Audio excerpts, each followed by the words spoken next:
you're saying, like, I really like EPI. I'm wildly engaged with them. The experience is really good, but I couldn't possibly think about being an effective exit planning advisor, or better yet, the most trusted or valued advisor without EPI in my life, because we are so entangled with each other that we need each other.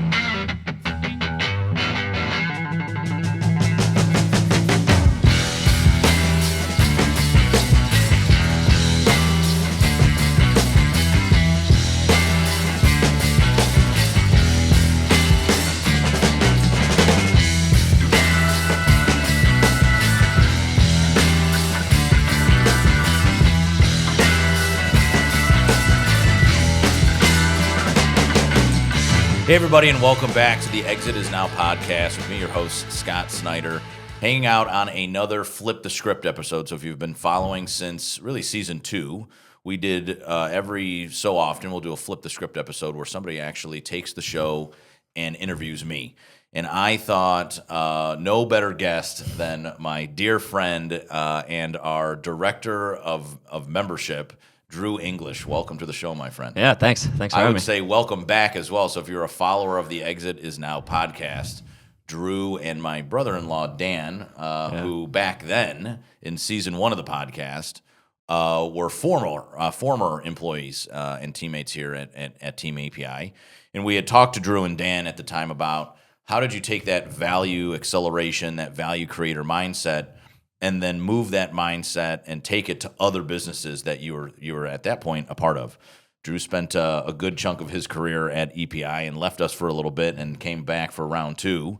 And I think it's a really important show because Drew has moved from a fulfillment manager position in our operations team to now director of membership, a part of our executive team. So for those of you that are followers of EPI, a really strategic move for EPI. We haven't added an executive since Josh Koza came to the team as our director of strategic relationships. So that's a big move in and of itself. And I think this concept that Drew and I want to talk about today around what we would call at EPI member entanglement, but maybe outside in the business world, we might talk about client entanglement. And I think it goes well beyond just the experience that you're having or the engagement levels that you're having. But that's really the lesson that I'd like to teach today is how do you move your clients, your customers, your members from we really like that company to wow, I'm really entangled with them. And so I invited Drew on as he's been here now in this particular capacity for just about a month. So at this point, Drew, since this is now a Flip the Script episode, it becomes your show. So shoot away and start the interview with me. Awesome. Cool. Yeah, that's great. So as Scott alluded to, member entanglement and member engagement is going to be the focus of our conversation today. Yeah. For me personally, it's a big passion of mine. Customer service, I've always had a leg or an arm in customer service, and I've learned a lot through a lot of different experiences. But I think with the Exit Planning Institute and our focus on it, it brings out a lot of passion for me. Mm-hmm. And I think that some of the questions I want to ask you today is just diving into how you would describe what we're calling as member entanglement, but then also looking at the future as well and what that vision might look like. Mm-hmm. So I want to start just with that definition of member entanglement. Mm-hmm. What does, when you hear that phrase, what does it mean to you, and what does it mean to the Exit Planning Institute? Yeah, so twofold, right? Let's just talk generic first. So when I think about member entanglement, I think of, and maybe if we have some SEPAs listening, I try to start every SEPA program actually off with this in our faculty meetup on day 1. I thank everybody for coming, and I say, when you're done with your SEPA journey and you enter officially the SEPA community of advisors, I want you to stop thinking about EPI as just another association that perhaps gave you a credential and really start thinking about and leaning into EPI as a partner and resource in attracting, gaining, and working with more business owner clients. And that could be through the resources and tools that we offer. That could be through our programming that we offer. That could be through the robust community of advisors that we have and the introductions that we will make for you along your path. And so at the end of the day, you're saying, like, I really like EPI. I'm wildly engaged with them. The experience is really good, but I couldn't possibly think about being an effective exit planning advisor, or better yet, the most trusted or valued advisor without EPI in my life, because we are so entangled with each other that we need each other to thrive, survive, and impact the final goal. And I think that's kind of what's needed here in the EPI community as we grow forward. But if you just, as a business lesson on the show today, I think regardless if we're looking at my business, Exit Planning Institute, or a collection of different businesses with customers, I think that's probably what we're all after, right? I mean, when we look at customer capital inside of the four intangible capitals that many of our SEPAs know, or perhaps readers of Walking to Destiny, those four intangible capitals drive 80% of your value. So not only does it make a more successful company today, but it makes a more significant and valuable one longer term. So I don't want customers or members that are just engaging with me in a transactional way. I want them entangled where we're making each other better along the way, and we can't possibly think about being separated. That's entanglement. Yeah, and I think when you think of our SEPA community, and or even our non-SEPA community, the folks that are involved within a chapter network or listening to webinars or podcasts, for instance, but when you think about the overall exit planning community, to me, I think it's a lot about not only engagement and entanglement, but relationships, connections, and building value. Absolutely right. Right? Yeah. So when you hear those terms, right, in our community of engagement, value, and relationship building, is member entanglement a mix of all three of those, or is one stand out to you more than the other? I think it's certainly like a trifecta. I think of the three that you mentioned. Is if you think of the Exit Planning Institute and how we become a resource to a certified exit planning advisor, I think it's all three, because one, it's a relationship that you gain. What I love about the EPI community is that we're not all one type of advisors. That I think out of the 8,300 SEPAs that we might have today, there's about 19 different professional disciplines, from the core advisors that I think we all know to more functional specialists. But the beauty is in the relationships that you guys are creating with each other as certified exit planning advisors, but the relationships that you build because you leaned hard into an EPI event, or because you called your member experience representative and said, look, I'm looking for a great estate planning attorney in Texas or in Illinois. And because that liaison that you have at EPI, your member experience representative, they made that warm introduction for you, and you go, man, that blossomed, and I'm making $1 million a year with this relationship now. And that was because of a member experience representative and my relationship with EPI. On the flip side, you could be kind of banging your head against the wall because you feel like your practice isn't growing like it should, and you've come to EPI to learn the knowledge, but also to expand your reach.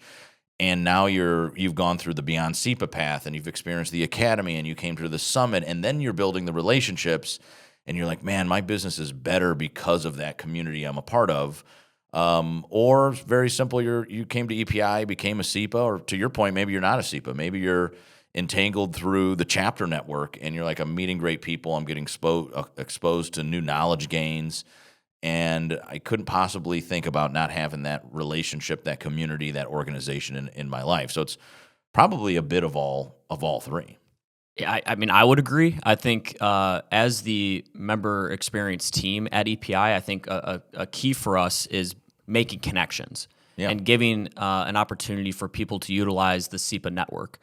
I think that's what things like our summit do, specifically the Exit Planning Summit brings people together. And it brings a chance for people to connect face-to-face and really kind of build not only their relationships and their network, but can help build their practice in a sense, right? Yeah.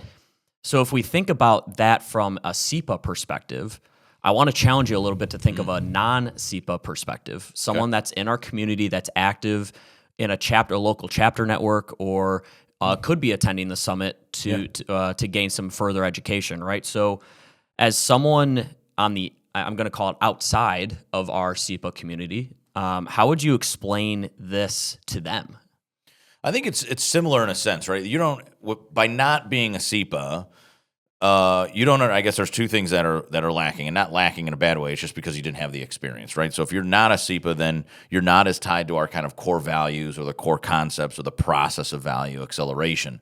One of the cool things that we always talk about in becoming a SEPA is that you have this common framework and language. So whether I meet Drew English, the SEPA in Cleveland, Ohio, or Sally, the person in Phoenix, Arizona, you guys would meet as SEPAs and have a similar experience and similar language. So the connection becomes a lot deeper and real.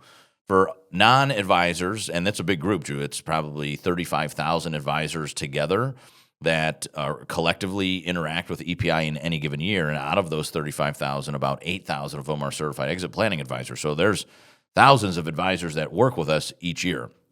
And I would say it's similar. It's how are we at EPI helping those people develop relationships, further their practice, further their center of influence, and give them the appropriate language, tools, resources, and education to thrust their practice forward and have more impact with owners. In fact, both are wildly important, because if you came to our office, you'd see our mission statement on the wall, and that's to help business owners create more significant companies.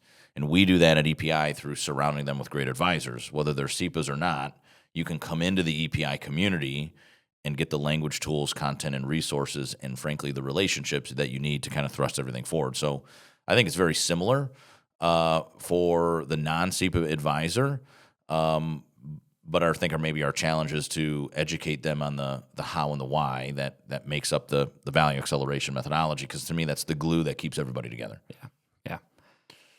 I think part of this, I'm going to call it a newer department at EPI, right? Yeah. We've always had member experience representatives, no matter what their title or what their main focus is, but folks that are here to help our community in any questions or connections in general, right? The focus for us moving forward with this member entanglement and making sure people feel involved and get connections is going to be a critical piece to EPI's growth. Can you speak a little bit to that?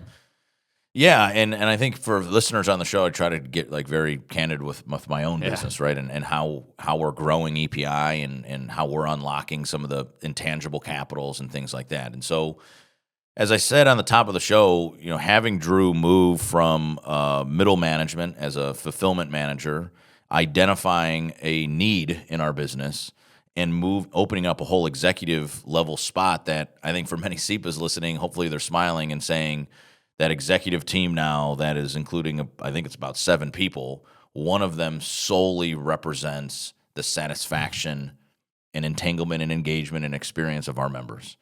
There's really no commissionable sales going on with these folks. They are in charge of retaining great people inside of our inside of our SEPA community. And so when you just say that, think about how strategic just that little statement might be to overall company or organization growth. And I think when we at the executive team now that Drew's on it and exposed to it, and the conversations that are going on there, it truly isn't just about growing the private organization that is the Exit Planning Institute. I think our work is so meaningful and impactful at EPI that it goes well beyond just the dollar signs of the private company that EPI might be. Is that we're not just laying concrete or manufacturing a chair. Our SEPAs out in the marketplace are doing work that allow owners to drive value into their company and align business, personal, and financial goals, to harvest the asset that they created over decades and live a better and more holistic life. That's meaningful work. And if I don't have quality SEPAs out doing that work, that mission statement that I just said sits on the wall, it doesn't work. Yeah. And I think I'd round that out, Drew, by saying, over the next 2 years, our goal at EPI is to become the second largest professional credential in the marketplace, so that certainly by 2028, 2030, business owners are looking at their own advisors and saying, hey, I need a SEPA on this team, or they're saying, hey, are you a SEPA? And I think if we can get to 15, 20,000 certified exit planning advisors in the market, we're really starting to have that impact and really starting to see that change, is that we truly become this sought-after advisor that allows business owners to, again, unlock wealth and live better and more holistic life. So to your original question on like how does that impact us at EPI, I think that hopefully you could see that explanation. It's pretty critical path. Yeah. Because if we can't retain great folks that help owners create significant companies, the whole thing kind of falls apart. And so, not to put too much pressure on you, Drew, right? As I said on October 1st, Drew just took this role, and his fourth quarter objective here is frankly building out the team that will take this role on. I think Drew had mentioned it's not just a new role. It's quite honestly a whole new department. But I guess in saying that, I haven't thought about this. Mm-hmm. You did that already once here. I did. Yes. Yeah. Yeah. I mean, and for those of you that are veteran SEPAs, you would know Drew from round one at EPI. He was in this role, in fact, as a member experience person, and he did an amazing job until I changed everything, and it started to go, and it worked for a while, and then I think it's time for that change. But nonetheless, in this moment as we're talking live on the show, I guess we always knew you were just the right person for this member entanglement and engagement role. But I guess when you came in as a fulfillment manager, you took a blank canvas and made that whole department. And that's what you're doing now again. How about that? I guess when we have this beer after lunch, we'll have to talk more about this live on air moment that you just gave me. Well, I want to dive into the future, right? Okay. And you mentioned in your past response about 2028, 2030, things like that. So I want to get into questions that really dive into what the future and the strategic mindset looks like moving forward. Cool, perfect. Let's do it. I guess we'll have to take a quick break. Is that what we're saying? Yeah. All right, so let's move into the second segment of the show. We'll do that just after a short, quick break. Thanks. Hi there, my name is Casey Clark. I'm the CEO and co-founder of Cultivate Advisors. We love working alongside wealth managers to help increase the enterprise value of the companies you work with, helping them speed up liquidity events, growing their profitability, ultimately helping you attract and retain more business owners. So we start by giving you a free online assessment tool. Now, this is a tool that only takes about 10 to 15 minutes for each of the companies you work with to take. After they take it, it's going to help kick out a 25-page customized report. It's going to help them understand what's the value of their company currently. Additionally, it's going to help break down the 24 value drivers that make up the health of the business. And that will together show the gap required if they were to solve those things that could help increase their enterprise value and help them become more educated. Now, as a partner of yours, we're going to match them with a past entrepreneur that's been extremely successful to sit down for several hours at no cost. And what we're going to do is we're going to help them think through the enterprise value of where they want to go, what the timeline of potential exit might be, and we're going to work it all the way back into what are the different growth rates required. How does the health score need to move and at what rate? We're even going to get into the problem solving of goals and road mapping of what the growth will look like as they continue forward in the organization. This is super, super impactful. How do business owners know what they don't know? Well, it's called getting third-party perspective, and we're here to offer that alongside you as their wealth manager. Are you a business owner seeking to unlock the true potential of your enterprise?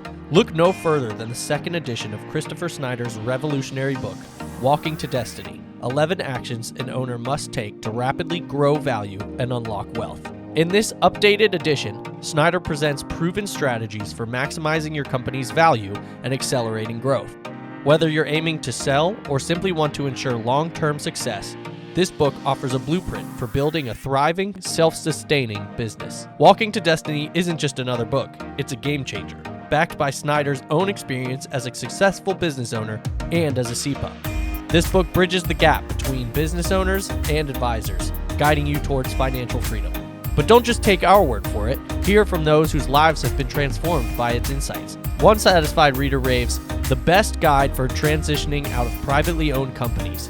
I recommend it to all business owners and advisors." Another praises it on its focus for maximizing business value, calling it their, quote, principal tool for educating owners. Ready to take control of your business's destiny? Visit walkingtodestiny.com now and use code EXITISNOW to claim your free copy of Walking to Destiny: 11 Actions an Owner Must Take to Rapidly Grow Value and Unlock Wealth. Don't wait for the perfect moment. Make the moment perfect. by seizing this opportunity today. Everybody, welcome back to the Exit Is Now podcast. We've been hanging out talking about a lesson that's always kind of been near and dear to my heart, which is client, or what we would call, or client or customer, but what we would call at EPI, member entanglement. And so Drew, as our director of membership, kind of set us up to, I think, what the definition of that is. And in the second half of the show here, we want to talk a little bit more strategic and maybe the application of what we're looking for. So on a Flip the Script episode, back to you, my friend. Yeah. I think where I want to take our conversation now is to the future and more of the strategy, right? So if we zoom out and look, 1 to 3 years ahead, what do you see happening with our member base? Yeah. Do you see them growing, shifting, evolving? What does that look like? So, and again, being very candid with everybody on the show and looking into my own business and with my own members. And if you are a SEPA that's listening, I want to thank you. Maybe there's a pause point to say thanks for actually providing the insights and the feedback. I'd like to think that we do listen at EPI, and now that we have somebody that's solely in charge of the well-being of our members, we'll listen even more. And so there are two things that we really, as an executive team, have been looking at over the past 2 to 3 years. One is language and tools.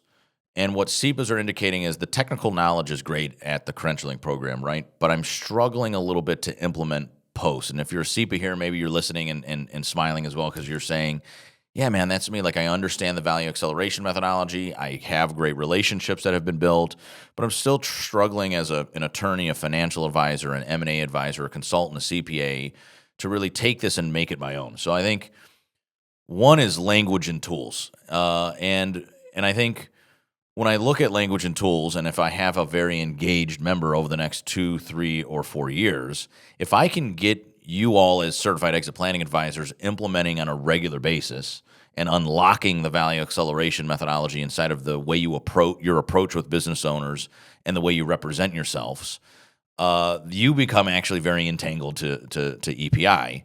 And so when you think about that 3-year trajectory, I think more SEPAs renewing their membership, but more effective SEPAs in the marketplace. So I think that's certainly one of the three things or one of the things you see over the 3-year trajectory. And then I think that compounds all the way up to this second largest professional credential. And for those that perhaps don't know, I'm trying to be the second. I say the second largest because the first largest credential, I think, in the United States that is certainly the most recognized is the CFP credential, the Certified Financial Planner. I think you guys that are CFPs have like 200,000 members. So maybe we'll get there one day, but little chunks at the time. So, and I think overall your satisfaction rate goes up. So when I look at a 3-year trajectory, I want to create a place, and I've told this if you came to our summit this year, I stood on stage and I said I wanted the SEPA community to mirror my experience that I had on an island called St. Croix in the U.S. Virgin Islands. And so Drew is one of my dear friends, like he's almost like a brother to me, or I guess is a brother to me, right? He's like a brother to me. Knows that I'm very passionate about travel and particularly about the Caribbean islands. So me and my wife, Joy, we go down to St. Croix and we stay at this family-owned, not a boutique hotel at all, like a family-owned, privately held resort on the island of St. Croix called the Buccaneer. So check it out. And if you've ever been to the Buccaneer, you walk into their registration check-in area, and on a piece of driftwood hanging behind the check-in counter, there's a saying that reads, "Welcome to the Buccaneer. We want your stay to become a place where you come back, that you bring a friend along with you, and that you become an ambassador of the island of St. Croix." That's the experience that you're getting at the Buccaneer. Now think about that. If you listen to the first segment of the show, that's the definition of entanglement. Yeah. You had such a great experience that you're going home and telling someone and coming back. The entanglement part is you become an ambassador of their whole island. That's the impact that this privately held business had on you. Well, it certainly had it on me because I'm definitely going back. But when I think about 3-year trajectory, that has a massive impact on the community and organization of EPI as well. Is that if I can create a community here at EPI where you're so engaged and so entangled that you refer a friend, you bring in more people, and that you become an ambassador of the exit planning profession, that's where change, I think, is created. So The 3-year strategy, I think, really shifts. And then maybe from an X's and O's points, I think we have to mention that I'd love to see more credentialed plus members. Yeah.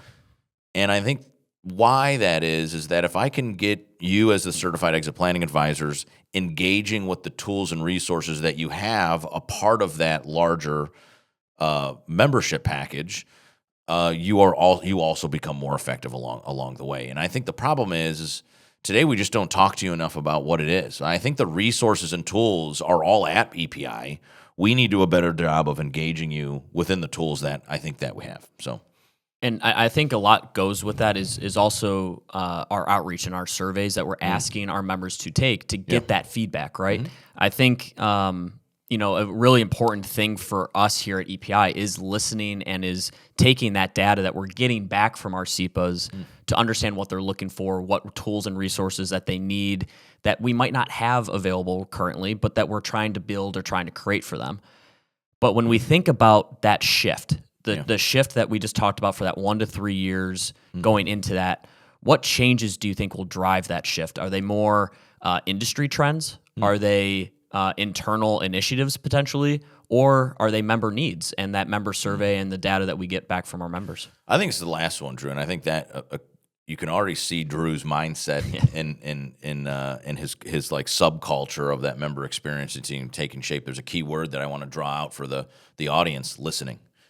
And so I think it starts with the last one first. It's how are we listening to our members and then how are we taking that listening experience and then turning it into action? Yeah. I mean, you come into the EPI office, right, and relentless execution hangs above the whiteboard in our main area, right? You read the book, We're Walking to Destiny. My dad talks about execution all the time. So let's listen and then let's execute on what the pain points and desires of CEPAs are. So I think that execution takes form in what we were talking about. I think in the first half of the show, I think CEPAs want to meet other great CEPAs they can do business with. We have to listen to their needs and who's missing on their team so that we can make the right introduction. So the execution part for that person looks like warm introductions by our member experience representatives. Sometimes you kind of just need like a little accountability buddy or a coach where you want to be able to call into the EPI office and say, hey, I'm trying to navigate maybe this client conversation, or I'm trying to navigate this implementation or approach inside of my business or business development or marketing program. And they just want somebody to chat with. And since we're the experts at EPI and how to implement this methodology, almost coaching them how to really put that all together. Or maybe it's just a piece of content that they're just overlooking inside of the member center, or perhaps even deeper, it's some additional education that they need. Like they're really trying to be a valuation or discover gate expert, and they're missing some of it. So they're looking for some advice on where to dive deeper and get the appropriate education so they have the right skill set. So I think it's certainly outreach that allows us to listen. And then you and your team taking that and saying, look, this is how we want to deploy that and help these people learn and grow. So I think as we wind down 2025 and look forward to 2026, I think a lot of the fourth quarter now and the first quarter next year as you deploy your team at EPI, a lot of listening as we lead into our summit, right? And hopefully you'll have some cool stuff to present, maybe even live on stage at the Exit Planning Summit 2026. And I think a key point to your response there, Scott, was to utilize the member experience representatives at EPI. Use us as a resource. Use us, call us, email us, reach out to us, and let's have those conversations. Let's hear and learn about your practice and your business and how us at EPI can help. Let us guide you and let us showcase what we have for you in the member center and other just tools, resources, webinars, podcasts, things that we might be able to direct and help get you there, which I think is a big opportunity for us. Huge, right? Yeah. But from your perspective, where do you think another big opportunity right now exists for us? Right now, as we sit here today at this table, a big opportunity right now that exists for us. So one, I guess I'm gonna stick with the theme of what we're kind of talking about. The first couple things that come to mind, I think, when I look externally at our member community and the market that lies ahead, I think goes back to language and tools. I think implementing the Beyond SEPA path, which has been a strategic initiative for us starting January 1st of this year, is still something that we're learning and growing with. Is that if you're unfamiliar, maybe you're a more veteran SEPA that has become a SEPA really anytime before this year, you kind of left the SEPA program without the guidebook that now what we call is the Beyond SEPA path. So now you have a very deliberate, methodical way that you grow and learn as a certified exit planning advisor. And so right now, as it relates to the betterment of our certified exit planning advisors and our members, I think it's getting as many people down and integrated into the Beyond SEPA path, because if I can get you to do the foundational work, it's kind of like the protect and build phase of the 5 stages of value maturity. We can't just start strategically building value until we've protected what we have. And so when I think about the Beyond SEPA path, it's kind of a foundation layer for a lot of our new certified exit planning advisors. And once kind of coupled with your member experience representative can lay that foundation, you can start to strategically build your practice as a certified exit planning advisor and truly becoming the owner's most valued or trusted advisor. You're going exactly where I wanted you to go. All right, good, this. perfect. So, we're on the same page great. already. Perfect, right? Like the tools and programs that EPI have, right? Yes. We have things like the Exit Planning Summit. We have things like the Beyond SEPA path that we now offer folks that I think help create the I'm going to call it the stickiness, yes, the member entanglement, but the stickiness of EPI. What other kinds of tools or programs help create that stickiness for folks, whether it's either technology-based or education or, again, community building? So I think some most overlooked, let's start there in my opinion, right? If I'm sitting in the shoes of an advisor that's a SEPA, we have an EPI webinar series that's free and that is stellar.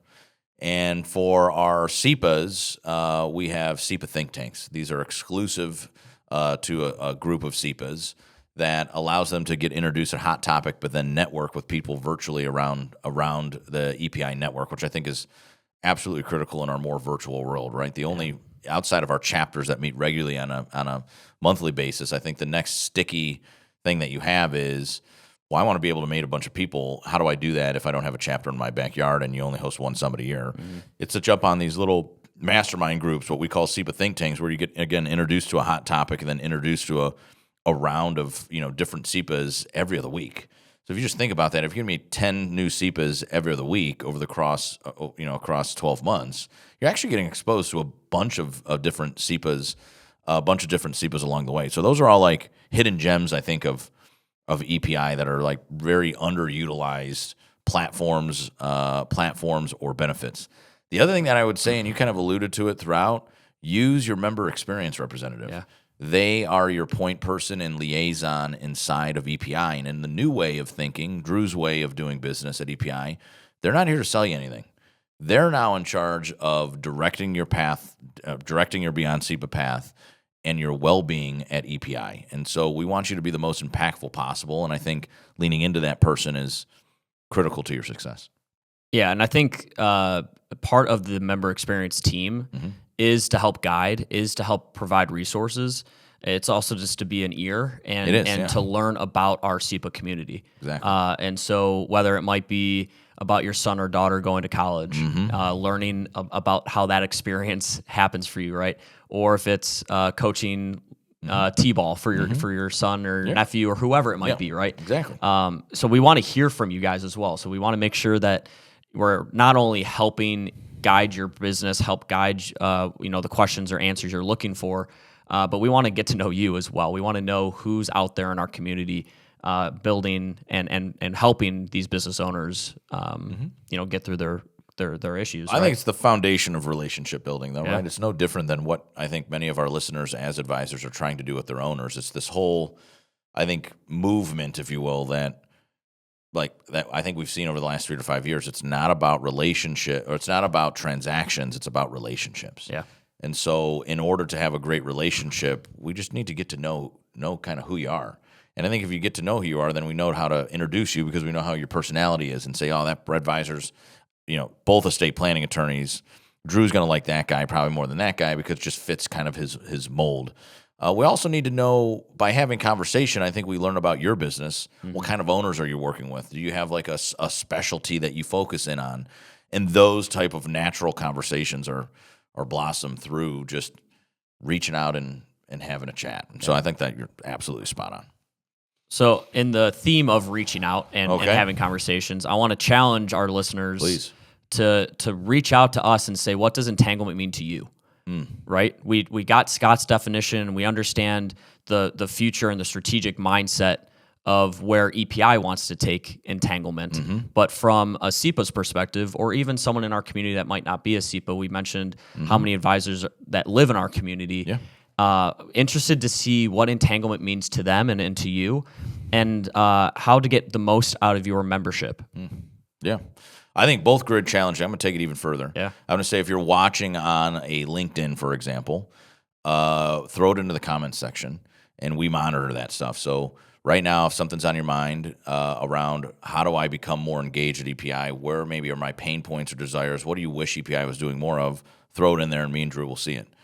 Beyond that, you'll see a member, if you're a certified exit planning advisor, you'll see a certified exit planning advisor member survey starting to circulate that allows Drew to take data. Right now, Drew's in a collection mode, right? He's creating process and how to.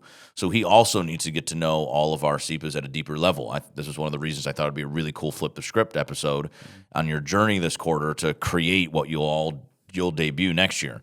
So if you've missed the survey, if you don't think you've taken the survey, just reach out to us at EPI so we can get you the survey. Look at our blog; it's likely on there. Nonetheless, that is also a point of listening, is collecting your feedback and insights. So, both I think really great points for sure. Yeah. Is that it? That's all I have for you, man. I appreciate it. So, I hope you guys took away really our definition of what client or customer entanglement can be. I think it moves you from just year over year having successful relationships with your clients to now long-term significance. I think it fits inside of the 4 intangible capitals. And even in our own business at Exit Planning Institute, we realize that we need to do better for our members here at EPI, not just to keep retaining you in our membership, but bigger than that, to be an impactful advisor to business owners. And Drew and team are leading that charge here in the new year, January 2026. So can't wait to see it unfold. Please, if you haven't considered the summit, come there because you'll get to meet Drew and the team this coming April in Nashville, Tennessee. So with that, Drew, thanks for taking the show. I'm going to close us out. So the next show is October 29th. So please tune in, listen, subscribe, and leave a review on all your podcast platforms. Really appreciate it, guys. Thanks, Drew. Thank you. See you next time.